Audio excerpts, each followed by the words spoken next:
The London sun streamed through the enormous windows of the penthouse in Canary Wharf, illuminating every corner of the luxurious apartment that occupied the top 3 floors of the region's most modern building.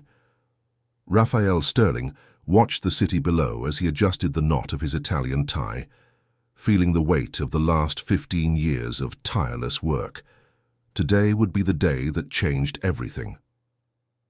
The merger with Tech Britannia Solutions was about to materialize, transforming his company, Sterling Digital, into the country's largest technology corporation. At 42, Raphael had built an empire from a small startup in Shoreditch, and now he was at the top, alone exactly as he had planned. Solitude had never bothered him. Since his divorce 8 years ago, Raphael had dedicated every second to the company. He had no children, maintained no lasting relationships, and his routine revolved exclusively around meetings, negotiations, and market strategies. The penthouse was his fortress, and his team of employees his only constant company. Among them was Maria Cooper, the housekeeper who had cared for the property for 7 years. Efficient, discreet, and absolutely reliable, Maria was the only person besides the driver and security guard who had unrestricted access to the residence. Maria had entered Raphael's life at a difficult time, shortly after the bankruptcy of an old cleaning company that served the building. She desperately needed the job, and Raphael needed someone he could trust. The professional chemistry was immediate. Maria asked no questions, didn't meddle, and performed her tasks with an almost obsessive perfection. What Raphael didn't know and rarely thought about was that Maria didn't live alone. In the back of the penthouse, in a small service apartment originally built for drivers, lived Julia, Maria's 15-year-old daughter. Julia Cooper was everything her mother hadn't managed to be in her youth. While Maria had dropped out of school at 16 to work and support her family after her parents' separation, Julia was a brilliant student at a public school in South London. The girl devoured books, earned excellent grades, and dreamed of studying law at Oxford University. She had a sharp mind and insatiable curiosity, characteristics that sometimes worried Maria. Julia asked too many questions, observed too much, and had an impressive ability to notice details that others ignored. On that Thursday morning, Julia woke up earlier than usual. She only had class in the afternoon, but something in the air felt different. Her mother was more tense, moving through the kitchen with a stiffness in her shoulders that Julia recognized as a sign of worry. Maria was preparing an elaborate breakfast, something she only did when there were important visitors. Fresh croissants, assorted cold cuts, artfully cut fruits, natural juices, everything arranged with military perfection on the Carrara marble countertop. "Are you okay, Mum?" Julia asked, pouring herself a glass of orange juice. Maria sighed without taking her eyes off the tray she was organizing. "Important day for Dr. Sterling. Important people are coming here. For a meeting. Everything needs to be perfect." Julia knew this posture. Her mother treated work with an almost religious seriousness. For Maria, disappointing Raphael Sterling would be like betraying the trust of someone who had given her a second chance when she needed it most. At 10 o'clock, Raphael received the call he was waiting for. Leonard Thompson and Camilla Hayes, his minority partners and merger intermediaries, were on their way. Raphael had known them for 5 years, ever since they both invested in Sterling Digital, when the company was going through a cash crisis. Leonard was a charismatic, 40-year-old executive, always impeccably dressed, with an easy smile and carefully chosen words. Camilla, on the other hand, was 35 and had a reputation for being ruthless in negotiations, but fair. Together, they held 15% of the company's shares, a modest but significant enough stake to have a voice in strategic decisions. Raphael had decided to hold the signing at home for practical reasons. He wanted absolute privacy, away from prying eyes at the office and the press that was already circling the deal like hungry vultures. In the penthouse, he controlled all variables. Besides, there was something symbolic about signing the agreement that would consolidate his legacy in the same place where he had spent so many sleepless nights working, planning, sacrificing everything for that moment. When the doorbell rang at exactly 11 o'clock, Maria went to answer it. Leonard and Camilla entered, bringing with them a different, almost electric energy. They greeted Raphael with wide smiles and overly firm handshakes. "We brought French champagne to celebrate after the signing," Leonard announced, handing the bottle to Maria. She nodded and took the drink to the kitchen. Julia, who had settled in the TV room adjacent to the office, with a history book, looked up when she saw them pass. Something about them immediately bothered her. Perhaps it was the haste in their gestures, or the way Camilla clutched the strap of her executive briefcase as if she were carrying something too precious to let go. In the office, Raphael opened a bottle of 20-year-old Scotch whisky and poured 3 generous drams. "To our new beginnings," Leonard toasted, raising his glass. Raphael smiled, but Camilla seemed distracted, looking at her watch. "Can we start soon, Raphael? We have some time constraints to consider. The acquiring company has set a deadline for 5 o'clock this afternoon. If we don't sign and register by then, the deal falls through." Raphael frowned. No one had mentioned anything about such tight deadlines. "Since when is there this urgency?" Leonard quickly intervened, placing a hand on Raphael's shoulder in a gesture that was supposed to seem friendly but sounded vaguely threatening. "It's their legal protocol, Raphael. Companies of this size work like this. We can't lose this opportunity over bureaucratic details. The faster we sign, the faster we start reaping the rewards." Meanwhile, Julia had dropped her book and moved closer to the half-open office door. Something wasn't right. The girl had a sixth sense for tension, developed after years of observing the power dynamics in the world of the wealthy, where her mother worked. The excessive urgency, the exchanged glances between Leonard and Camilla, the way they spoke too fast, as if they were trying to override Raphael's reasoning. All of it triggered a red alert in Julia's sharp mind. Leonard opened a genuine leather briefcase and pulled out a thick document, fastened by a metal clip. "Here it is, Raphael, the final contract. We've reviewed everything with their lawyers. It's exactly as we negotiated in recent weeks. All that's missing is your signature on 5 pages. Camilla stood up and went to the window, fiddling with her phone. Raphael took the document and began to flip through the pages. It was almost 40 pages of dense legal text, clauses, subclauses, annexes. "This will take some time to review properly," he commented. "We don't have time, Raphael," Camilla snapped, turning abruptly from the window. "Either you trust us or you don't. We've been working together for 5 years. Do you really think we'd try something against you now?" Leonard added in a softer, almost paternal voice. "Look, friend, I know a lot of money is at stake, but we've gone through every comma of this contract. Our lawyers, their lawyers, everyone approved it. You're safe. You just need to sign." It was then that Maria appeared at the door with a tray of fresh coffee. Julia was right behind her, peeking over her mother's shoulder. Leonard looked at the two with poorly disguised irritation. "Excuse me, but we need complete privacy. This is an extremely delicate and confidential moment." Maria began to apologize, but Camilla was more direct. "Please leave. This is not a matter for employees." The rudeness of the phrase made Maria blush with embarrassment. Julia felt a wave of anger rise in her chest, but her mother was already leaving, murmuring apologies. Julia had no choice but to follow her. In the hallway, Julia held her mother's arm. "Mum, there's something wrong with these people." Maria sighed. "Julia, it's none of our business." "But Mum, didn't you see how they were acting? The rush, the rudeness. Something is very strange." Maria looked at her daughter with that tired expression Julia knew well, the expression of someone who had learned not to question those who paid her salary. "Julia, you're a smart girl, but you need to understand that their world isn't ours. We can't go around making assumptions." But Julia couldn't let it go. That uneasy feeling grew inside her like a storm about to break. She returned to the office door, positioning herself at an angle where she could see through the small crack that had been left open. What she witnessed in the following minutes would change everything. Through the narrow crack, Julia had a partial view of the office. Raphael was seated at the solid mahogany desk, hunched over the contract, reading carefully. Leonard paced back and forth, talking incessantly about the benefits of the merger, about how this was the right time, about how the competition would be left behind. Camilla remained near the window, but her fingers tapped nervously on her thigh. a gesture that betrayed the anxiety her facial expression tried to hide. Raphael looked up and asked a question about a specific clause on page 17.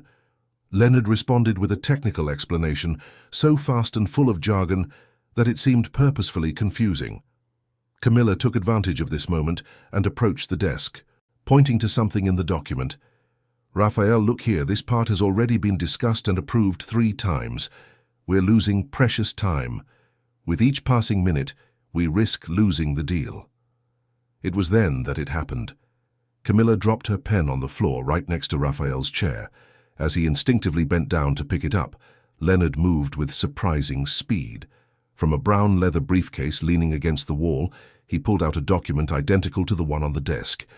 In 3 precise seconds, Leonard swapped the contracts. The movement was so quick and smooth that if Julia had blinked, she would have missed it. But she didn't blink.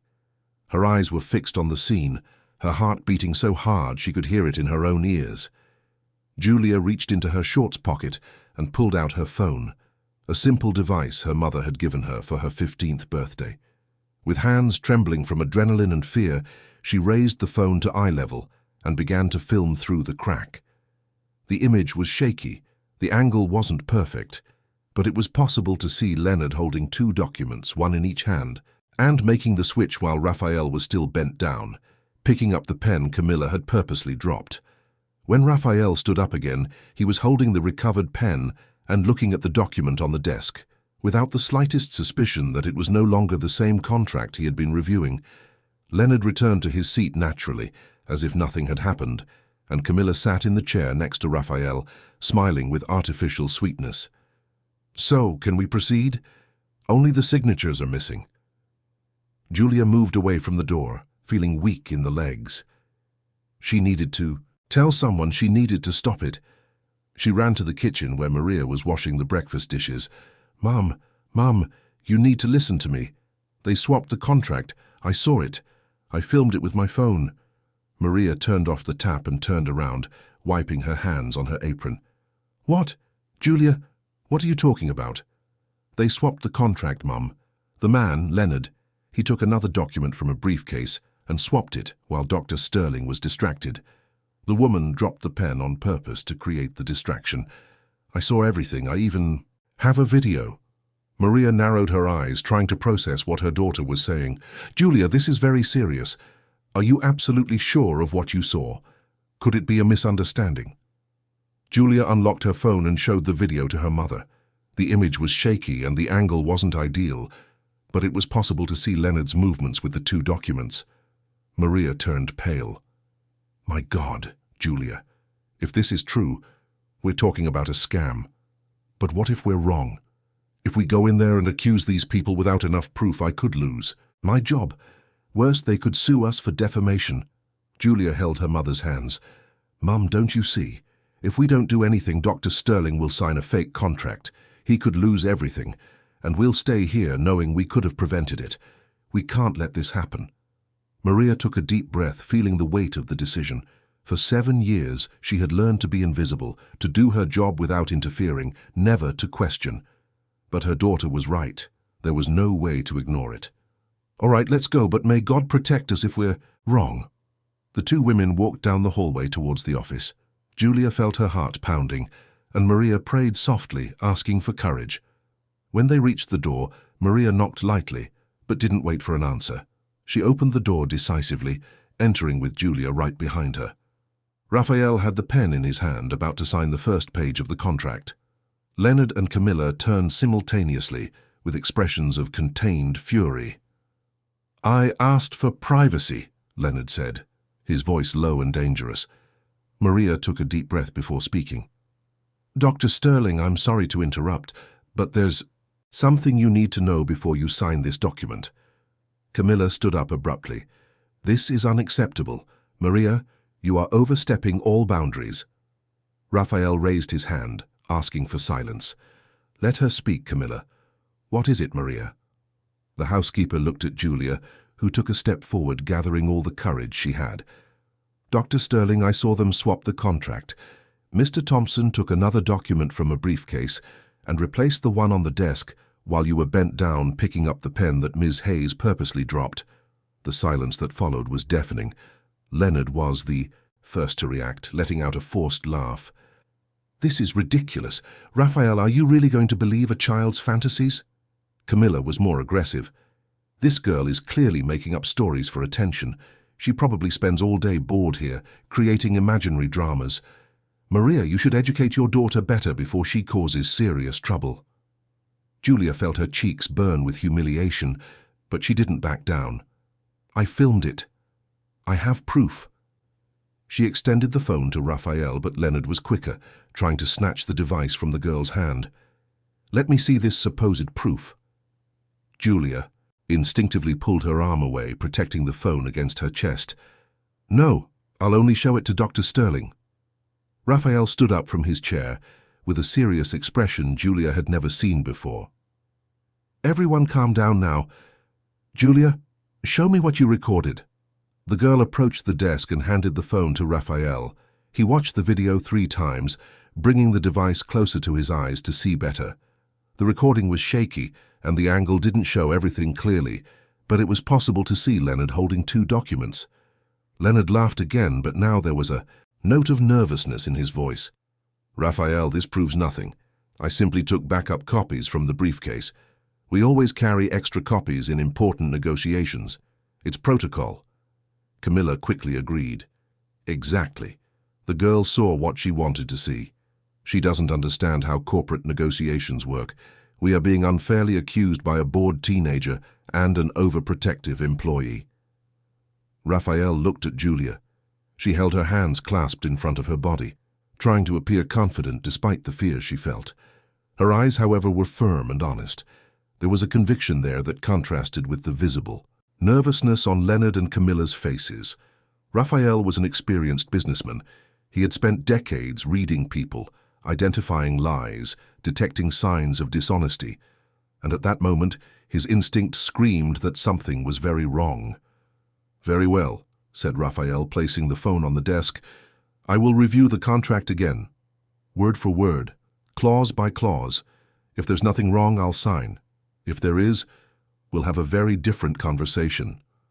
Leonard and Camilla exchanged a quick glance, and it was in that glance that Raphael saw the confirmation he needed. There was guilt there, and poorly disguised panic. "This is absurd," Camilla protested. "We're losing precious time. The deadline is 5 o'clock this afternoon." Raphael looked at her coldly. "Then I suggest you stop pressuring me and let me work. Sit down." Leonard tried to maintain his composure. "Raphael, we've been your partners for 5 years. Are you really going to distrust us because of a shaky phone recording made by a girl?" Raphael didn't respond. He picked up the contract and began to read from the first page, this time with redoubled attention. Maria and Julia remained near the door, unsure whether to leave or stay. Leonard and Camilla sat down again, but the tension in the air was palpable. The minutes dragged on like hours. Raphael turned page after page, his eyes scanning each line with the meticulousness of a detective looking for clues. Leonard tapped his fingers on the table, trying to appear casual, but the sweat beginning to form on his forehead betrayed him.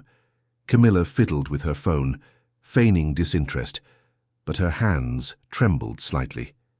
Julia watched everything from that corner near the door, recording every reaction in her memory. She knew she was right. She knew she had seen the swap, but doubt began to whisper in her mind. What if they really had just taken copies? What if she had ruined her mother's life over a misunderstanding? Maria placed her hand on her daughter's shoulder, a discreet gesture of support. Both barely breathed, awaiting the verdict. Raphael reached page 25, then 30, then 35. Everything seemed to be in order, exactly as it had been negotiated in recent weeks. But then, on page 38, Raphael stopped. His eyes narrowed. He went back a few pages, checked something, then moved forward again. His jaw tightened. "What is this here?" he asked, his voice low and controlled, but charged with something dangerous. Leonard leaned forward, trying to see. "What, Raphael?" Raphael pointed to a specific clause at the end of the document. "Here." The final distribution of shares after the merger. According to this contract, I would get 35%. You, Leonard, would get 33%, and you, Camilla, would get 32%. Yes, so what? Camilla replied, but her voice was less firm than she intended. Raphael raised his eyes to her, and his gaze was icy. So what is that in the version we negotiated? I would get 80%, and you two would split the remaining 20%. You completely inverted the distribution. If I had signed this, I would have lost majority control of my own company. The silence that followed was absolute. Leonard turned white. Camilla opened her mouth, then closed it, then opened it again, but no words came out. Raphael slowly stood up, placing his hands on the desk, leaning forward. Did you really think I wouldn't notice? Did you think you could steal my company right under my nose? Leonard recovered first, still trying to maintain some appearance of innocence. Raphael, this must be a typo. Our lawyers must have gotten confused when preparing the final version. We can correct it right now. Raphael let out a humorless laugh.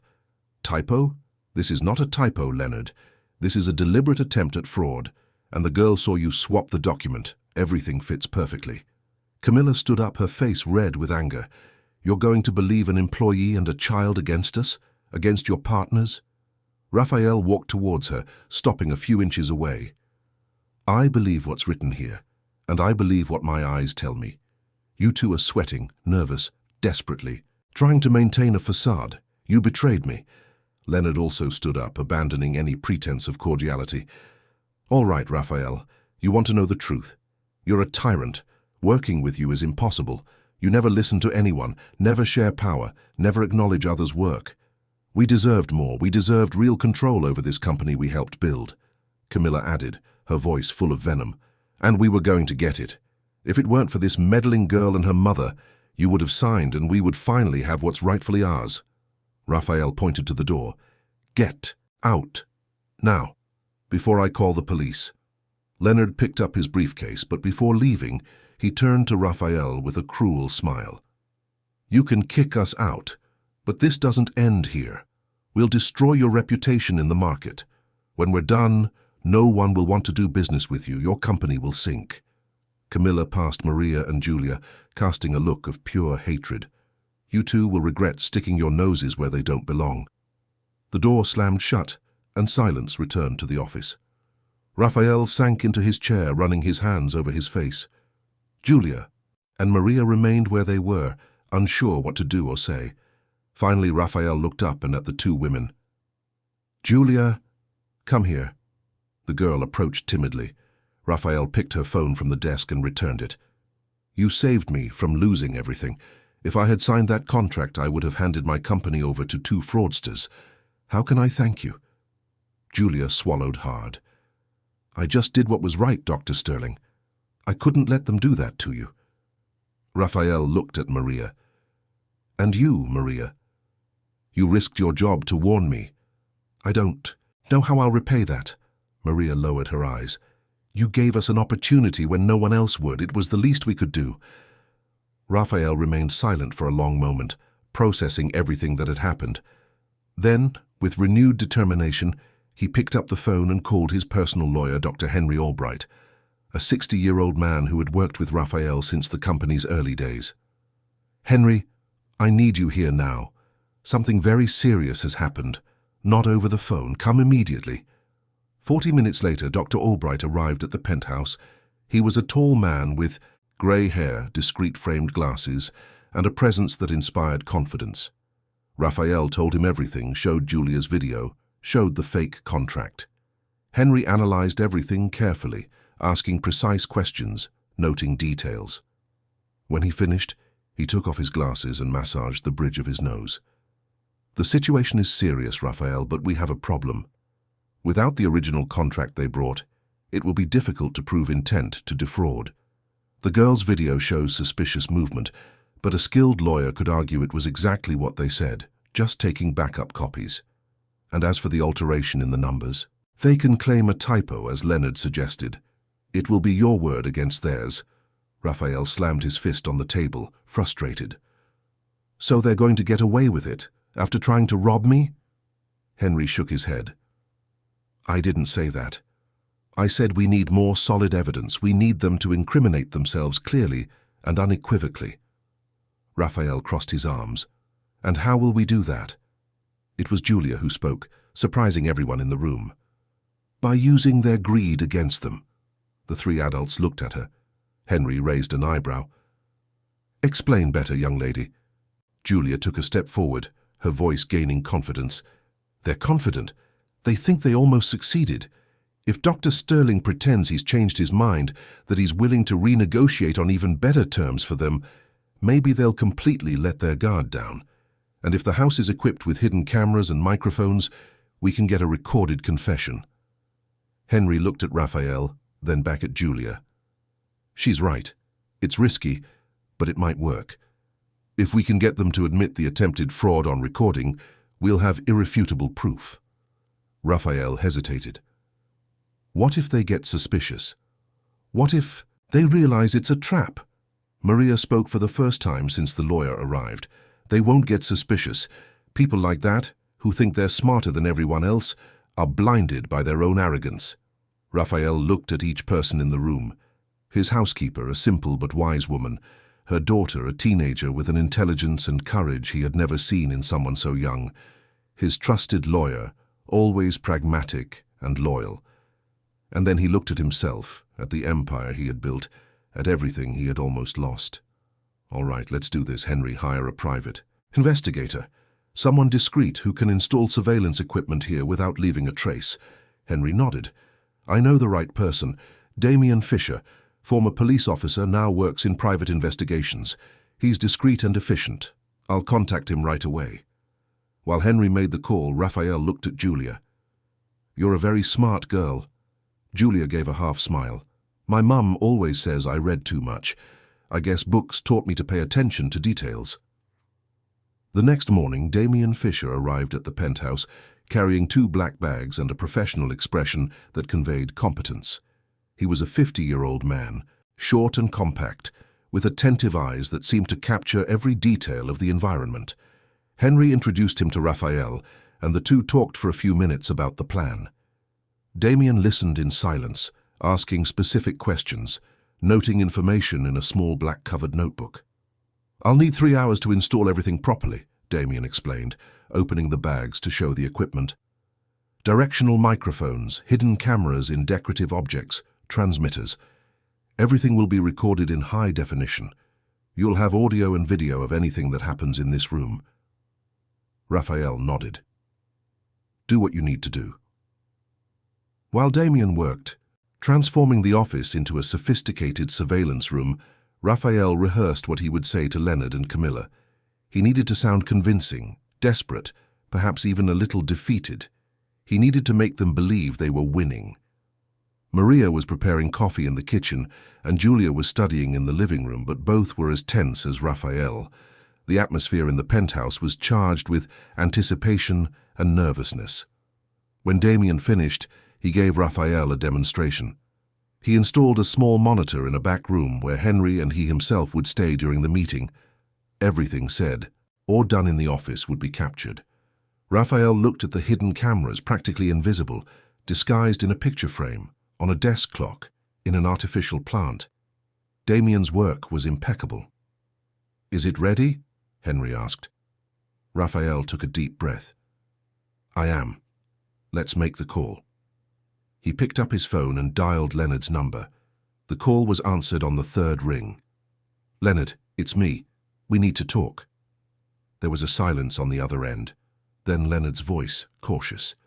Raphael, I didn't expect your call. After yesterday, I thought we'd never speak again. Raphael made his voice sound tired, almost defeated. I've been thinking all night. Maybe I overreacted. Maybe you're right. Maybe I really am a tyrant who never listens to anyone. Another silence, longer. Leonard was processing, suspicious. What are you getting at, Raphael? I want to renegotiate. I want us to go back to the table, but this time on terms that are truly fair to you. Perhaps you deserve more than I was willing to give. This time the pause was different. Raphael could almost hear Leonard's neurons working, calculating, measuring the opportunity. And what exactly do you propose? Come, here this afternoon. At 3 o'clock, we'll discuss a new division, one that recognizes your work, a real division. Leonard didn't respond immediately. Finally, he said, I'll talk to Camilla and call you back. He hung up. Raphael placed the phone on the table and looked at Henry. He took the bait? Henry smiled discreetly. He did. Now we just need to see if they'll swallow the whole hook. Half an hour later, Leonard called back. We'll be there at 3 sharp. But Raphael, no games. If this is some kind of trap, we'll sue you and your employees for everything you have.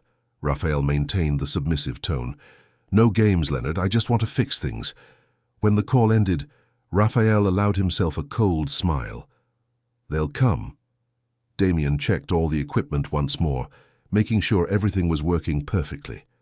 Henry reviewed the legal issues, ensuring the recording would be admissible as evidence.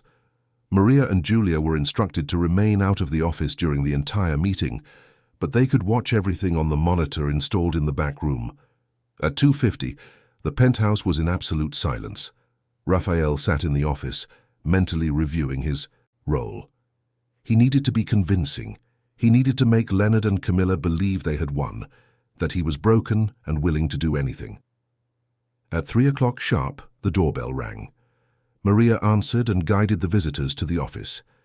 Leonard and Camilla entered with cautious expressions, but there was a poorly disguised glint of greed in their eyes. Raphael stood to greet them, maintaining a slightly stooped, defeated posture. Thank you for coming. I know things got out of control yesterday. Leonard and Camilla sat down, watching Raphael carefully. So, Leonard began, to what do we owe this change of heart? Raphael feigned hesitation, running a hand through his hair. I spent the entire night reviewing the last 5 years. You've always been by my side, through good times and bad. You invested when no one else believed. And I treated you like employees, not true partners. That was unfair. Camilla crossed her legs, observing Raphael intently. Go on. I want to offer a new division. 40% for me, 30% for each of you. You'll have veto power over important decisions, real participation, not just symbolic. Leonard and Camilla exchanged a quick glance. It was much more than they expected, much more than they had tried to steal the day before. And the merger with Tech Britannia? Leonard asked. Forget the merger.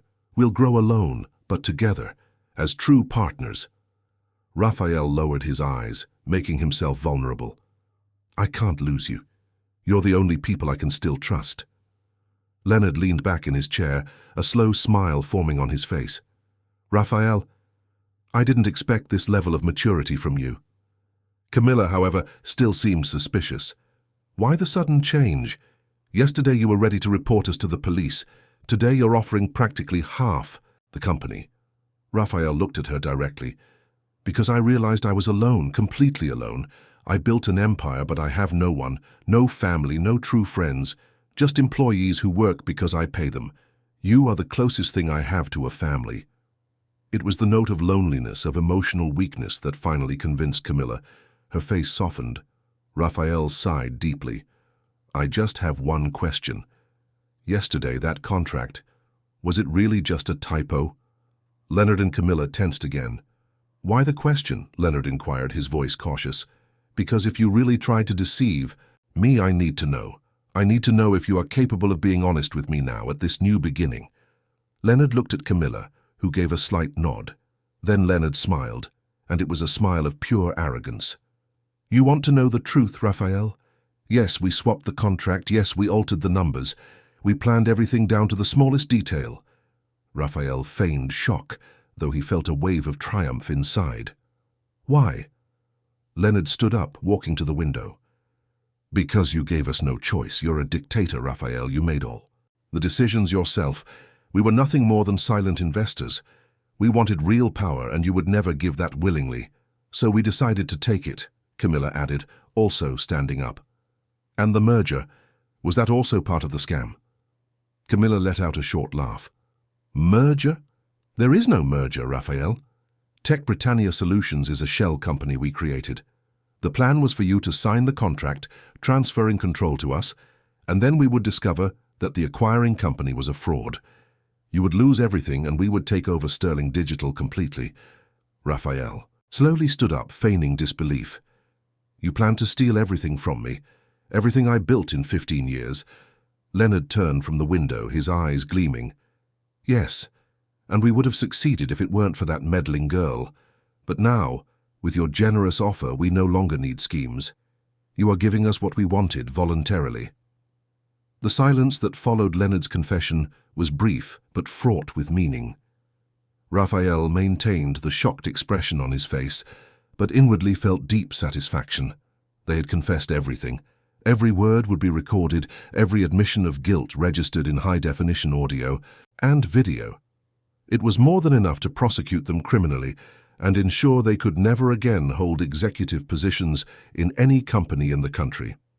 Camilla approached Raphael, placing her hand on his shoulder in a gesture intended to be comforting, but which was actually condescending. But don't worry, Raphael, all that is in the past. Now we will be true partners. You don't need to fear anything from us anymore. We are all on the same side now. Leonard sat down again, crossing his legs with a casualness that showed how secure he felt at that moment. So, where are the new contracts? Let's sign them and seal this new beginning. Raphael walked slowly to the office door, and then, in a move that caught Leonard and Camilla completely off guard, he threw the door wide open. Henry Albright entered, followed by Damien Fisher, who carried a tablet displaying the recordings. Right behind them, 2 detective constables of the Metropolitan Police entered the room, identifying themselves with their credentials. Leonard's face instantly paled. Camilla sprang to her feet, looking around like a cornered animal. What is this, Raphael? What's going on? Leonard tried to maintain some control in his voice, but it came out trembling. Raphael finally allowed the mask of submission to fall. His expression became hard as granite. This, Leonard, is the end of the line for both of you. Everything you said in the last 15 minutes was recorded. The cameras captured every word, every gesture. You confessed to attempted fraud, corporate fraud, conspiracy to misappropriate assets. Camilla took a step towards Raphael, her face contorted in fury. You set us up. This is not admissible in court. It was obtained under false pretenses. Henry intervened, his voice calm and professorial. In fact, under English, law recordings made by one of the parties involved in the conversation are perfectly admissible as evidence, especially when there are prior indications of criminal activity. And considering we already had the video made by Miss Julia showing the swapping of the documents, there was sufficient legal justification for this operation. One of the detectives approached Leonard.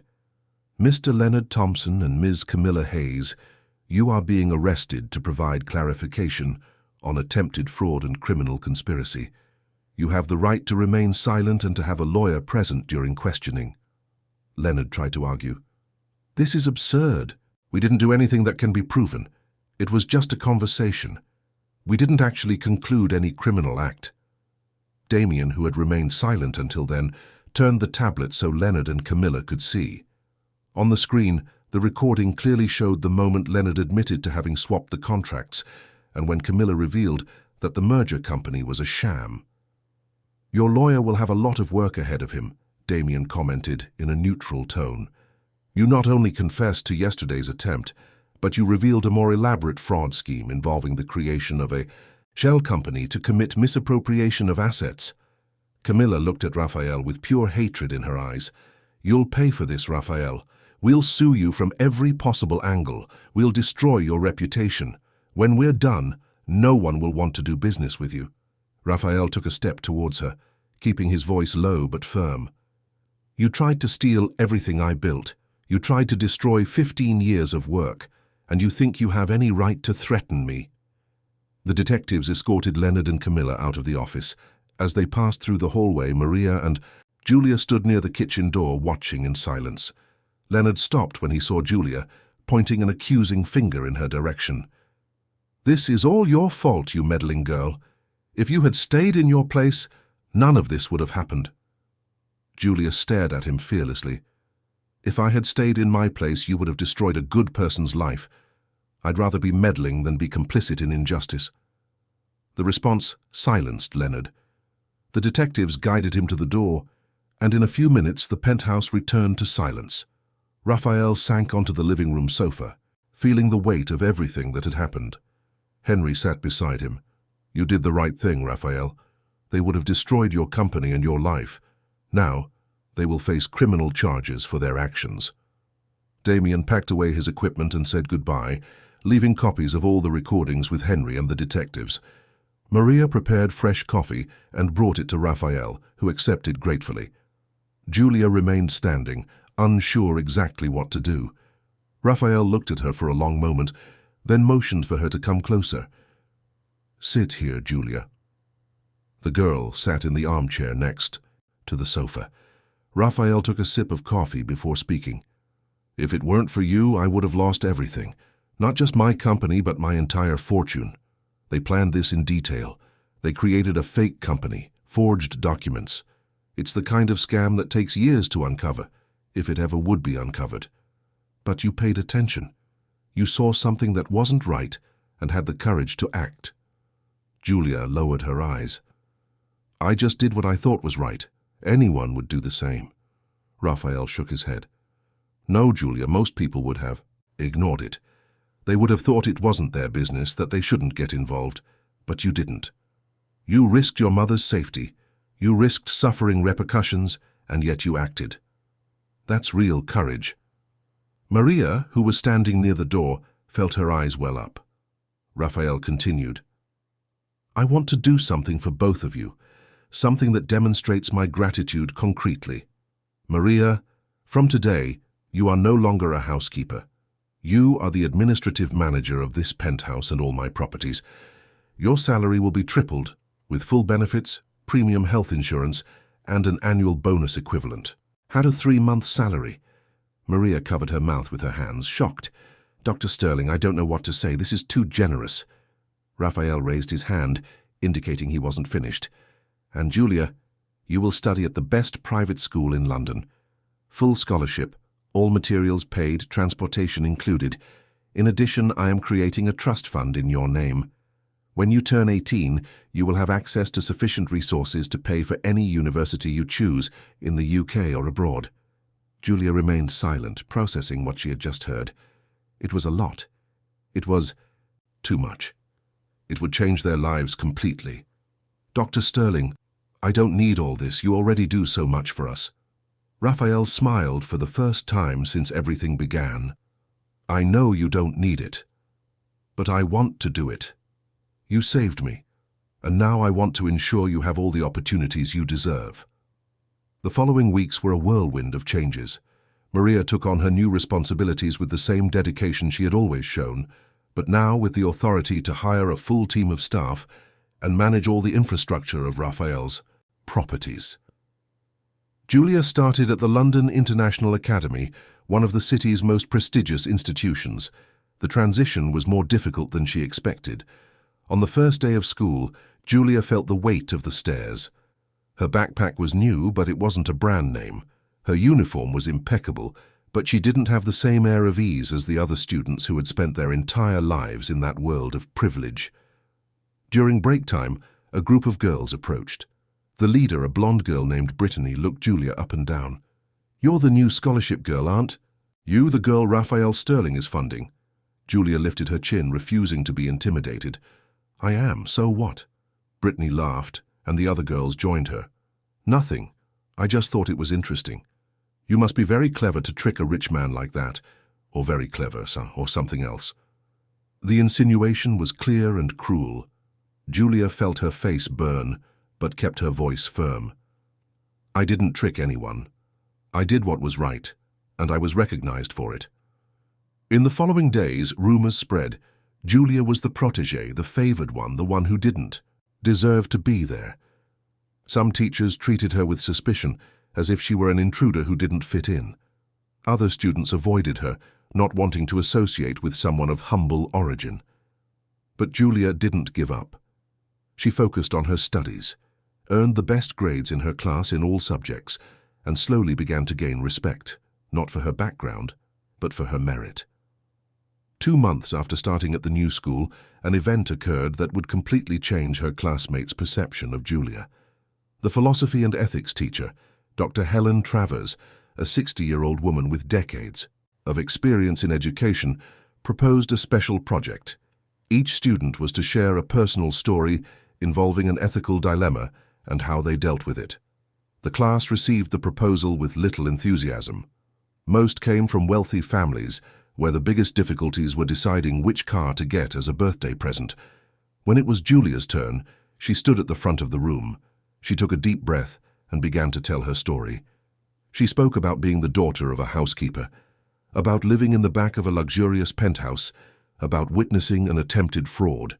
She didn't mention names, respecting Raphael's privacy, but she described in detail the moment she saw the contract swap, the decision to risk her mother's job to do what was right, the fear she felt facing powerful adults. The room fell silent. Brittany, who had always been the most critical, had wide eyes. Julia continued, speaking about how integrity is priceless, how doing the right thing sometimes means risking everything, how a person's true character is revealed when they have to choose between the comfort of a mission and the difficulty of truth. When she finished, there was a moment of silence, and then Dr. Travers began to applaud. Slowly, other students joined in, until the entire room was standing, applauding. After class, Brittany approached Julia in the hallway. "I judged you wrong. I thought you were just another opportunist. But you're real." Julia gave a half smile. "Everyone is real, Brittany. It's just that we don't always show who we truly are." From that day on, Julia earned her place. She was no longer the scholarship girl, the protégée, the intruder. She was Julia, the girl who had the courage to confront what was wrong. Meanwhile, Leonard and Camilla faced the consequences of their actions. The criminal proceedings moved quickly. With the recordings as irrefutable evidence, their lawyers had little room to maneuver. They tried to negotiate plea bargains, but Raphael was inflexible. He wanted justice to be fully served. During the investigations, it was discovered that Leonard and Camilla had attempted similar scams with other business people in the past, but had always managed to escape due to lack of evidence. This time, they would not be so lucky. The trial took place 6 months after the attempted fraud. Raphael, Maria, and Julia testified. The recordings were played in the courtroom, and the reaction was immediate. The judge, a serious man in his 50s, observed Leonard and Camilla with evident disapproval. When it came time for sentencing, his voice echoed through the room. "Leonard Thompson and Camilla Hayes, you have been found guilty of aggravated attempted fraud, corporate fraud, and criminal conspiracy. Considering the gravity of the facts, the evident premeditation, and the history of similar conduct, I sentence both of you to 6 years of imprisonment in a closed regime." Leonard tried to protest but was silenced by the judge. "In addition to the custodial sentence, you will fully reimburse the victims of previous scams identified during the investigation. All your assets will be frozen and liquidated for this purpose." Camilla bowed her head, defeated. As they were led from the room, Leonard cast one last glance at Raphael. It was no longer one of hatred or arrogance. It was empty, the look of someone who had lost everything. Inspired by Julia's courage, Raphael decided to do something bigger. He created the Invisible Talents Program, an initiative that offered full scholarships to children of employees of participating companies. The program included not only education, but also mentorships, vocational courses, and psychological support. The response was immediate. Dozens of companies joined the initiative, and in less than a year, more than 200 children and teenagers were receiving opportunities they would never have otherwise. Raphael and Julia's story made headlines. Business magazines wrote articles about how a gesture of honesty had saved an empire and inspired social transformation. Raphael was invited to give lectures, appear on television programs, and attend corporate events. He always brought Julia along, giving her credit for the courage that had changed everything. The girl, now 16, had learned to speak in public with the same confidence she had shown on that fateful day in the penthouse. A year after the trial, Raphael received an unexpected notification. Leonard, now imprisoned, had requested a visit. Raphael hesitated. Part of him wanted to refuse, wanted to let Leonard rot alone with his choices. But another part, the part that Julia had helped awaken, felt curious. He decided to accept, but only if Julia was willing to go along. She accepted without hesitation. The prison was located in East London, a grey and intimidating complex surrounded by high walls. Raphael and Julia passed through 3 security checks before being taken to the visiting room. Leonard was sitting on the other side of a metal table, wearing a faded orange uniform. He had lost weight. His face was more aged. His eyes had lost that glint of arrogance that had always characterized them. Leonard looked at Julia for a long moment before speaking. "Thank you for coming. I know I don't deserve it." Julia sat down, maintaining an upright posture. "Why did you ask to see us?" Leonard sighed, running his hands over his face. "Because I need you to know something. You didn't just stop me from committing a crime. You saved me from something much worse." Raphael frowned. "What are you talking about?" Leonard looked at his own hands. "Tech Britannia Solutions, the shell company we created. It wasn't just ours. We had partners, dangerous people, people who don't accept failure. If we had managed to steal your company, Raphael, we wouldn't have kept it. We would have had to pass most of the profit on to these people. And if something went wrong, if they decided we failed, Camilla and I wouldn't be in prison. We would be in a much worse situation." Julia processed the information. "You're saying dangerous people were behind the scam?" Leonard nodded. "Very dangerous. When we were arrested, they disappeared, vanished completely. Camilla and I cooperated with the police, handed over everything we knew.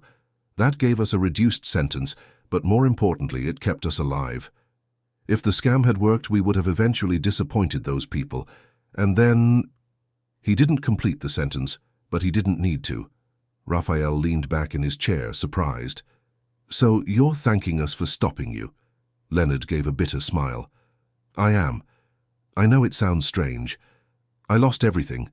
My freedom, my reputation, my assets. But I'm alive, and for the first time in years, I can sleep without fear of waking up to a problem I can't solve."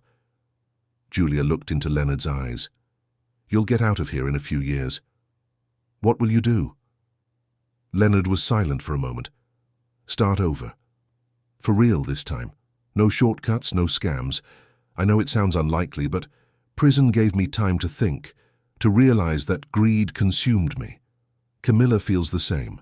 We're taking courses in here, working on rehabilitation. Maybe when we get out we can do something useful with our lives." The visit ended shortly after. On the way back, Julia was silent, processing everything she had heard. Raphael finally asked, "What are you thinking?" Julia looked out the car window. "I'm thinking that people are complicated. Leonard tried to steal from us. He harmed a lot of people. But he's still human. He can still change. I don't know if I'll forgive what he did, but I can have compassion for the person he might become." Raphael smiled. "You are wiser than many adults I know, Julia." The girl shrugged. "I just learned to pay attention. As you always say, details matter." 2 months later, Raphael had another surprise planned. He called a meeting with Maria and Julia in his office, the same one where everything had begun. When they arrived, a lawyer was present, holding a folder of documents. "I have something for both of you," Raphael began. "Maria, this is the deed to an apartment. 3 bedrooms, 2 parking spaces, in an excellent neighborhood in South London. It's fully paid for and furnished. It's yours." Maria was speechless, her hands trembling as she took the document. "Dr. Sterling, I can't accept this. It's too much." Raphael shook his head. "You can and you will accept it. You changed my life, Maria. You and your daughter. This is just a small way to give back." Then he turned to Julia. "And you, Julia. The trust fund I created has a greater value than I originally mentioned. When you turn 18, you will have unrestricted access. It will be enough to pay for any university and still have enough left over for you to start your own life, however you choose." Julia felt her eyes well up but kept her voice firm. "Thank you, Dr. Sterling. But I promise I will use all of this to make a difference in the lives of other people. I won't forget where I came from." Raphael smiled. "I know you won't. That's why I trust you." 3 months later, Raphael inaugurated the Julia Cooper Institute, a non-profit educational center dedicated to offering quality education, mentorship, and support for low-income young people. The building was modern, equipped with laboratories, a library, computer rooms, and social spaces. At the inauguration, more than 500 people were present, including business leaders, educators, government representatives, and, most importantly, dozens of families who would benefit from the project. Julia was invited to give the opening speech. She walked onto the stage looking at the crowd and felt for the first time that she truly belonged to that moment. She began to speak about visibility, about how so many talented people live on the margins, invisible to those who have the power to change their lives. She spoke about courage, about how doing the right thing is never easy, but always worth it. And she ended with a reflection that silenced the entire audience. "A year ago, I was just a girl living in the back of a penthouse. No one saw me, no one knew me. But I paid attention, and when I saw something wrong, I decided to act, even though I was afraid. Today I am here because someone recognized the value of that. But how many other Julias are out there? How many talents are hidden, just waiting for an opportunity? This institute is not about me. It's about all those invisible people who deserve to be seen." The applause was deafening. Raphael, watching from a corner, felt a genuine emotion he hadn't experienced in years. He had built a financial empire, but Julia was building something much greater. She was changing lives, inspiring real transformation. The following months were intense. The institute welcomed its first class of 100 students. The impact was immediate. Children who had never had access to quality education began to flourish. Teenagers who were about to drop out of school found purpose. Entire families were transformed by the opportunity their children received. Julia, now 17, divided her time between her own studies and volunteer work at the institute. She mentored younger students, shared her story, inspired others to believe in themselves. Her own journey at the elite school had ended with honors. She graduated as the class valedictorian, receiving awards in all major subjects. On graduation day, as she received her diploma, Julia looked at the audience and saw her mother, with tears of pride in her eyes. Beside her, Raphael applauded with genuine enthusiasm. Julia realized at that moment how much her life had changed, not just financially, but in every aspect. She had learned that true wealth is not in money, but in the courage to do what is right, in the character not to bow before injustice, in the ability to use opportunities received to uplift others. A few months later, on Julia's 18th birthday, there was a small celebration at the apartment Raphael had given to Maria. It was a cozy space, full of light and tastefully decorated. Raphael was present, as were some friends Julia had made at school and the institute. When it was time to cut the cake, Raphael asked for silence to make a toast. 2 years ago, my life was about to fall apart. I had built an empire, but I was about to lose it to people I trusted. It was a 15-year-old girl, someone society would consider invisible, who saved me. She not only saved my company, but she taught me something much more valuable. She taught me that true success is not measured in money, but in integrity. That courage has no age, and that sometimes the most important people are those we don't see at first glance. Julia smiled, feeling deep gratitude. "Thank you, Dr. Sterling, for everything, for believing in me, for giving opportunities, for showing me that making a difference is possible." Raphael raised his glass. "No, Julia, thank you for reminding me of what truly matters." To Julia, and to all the invisible people waiting for their chance to shine, everyone toasted, and at that moment Julia fully understood the dimension of what had happened. Her life had changed, yes, but more importantly, she had changed the lives of many other people. And she would continue to change them, because now she had not only the opportunity but also the determination to make a difference in the world. As the party continued, Julia stepped away for a moment and went to the apartment window. She looked down at the city below, at the thousands of lights shining in, the London night.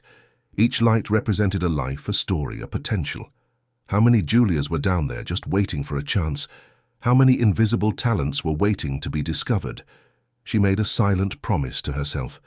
She would use every resource, every opportunity, every privilege she had received to light the way for other people. Because in the end, what mattered was not how much you had, but how much you gave. It wasn't where you came from, but where you led others.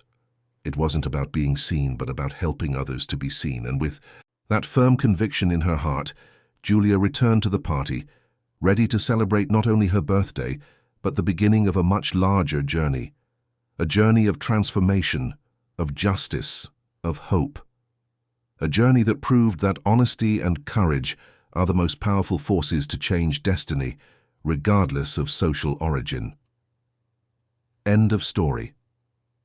Dear listeners, we hope Julia and Raphael's story has touched your hearts. This journey shows us that true strength lies in doing what is right, even when it's difficult, and that each of us has the power to transform not only our own lives, but the lives of many other people. If you were moved by this narrative, don't forget to subscribe to our channel and like this video. Every day we bring unique content that celebrates the complexity of life and the best of humanity. Leave a comment about which part of the story moved you the most. Your participation is fundamental to our community. See you in the next story.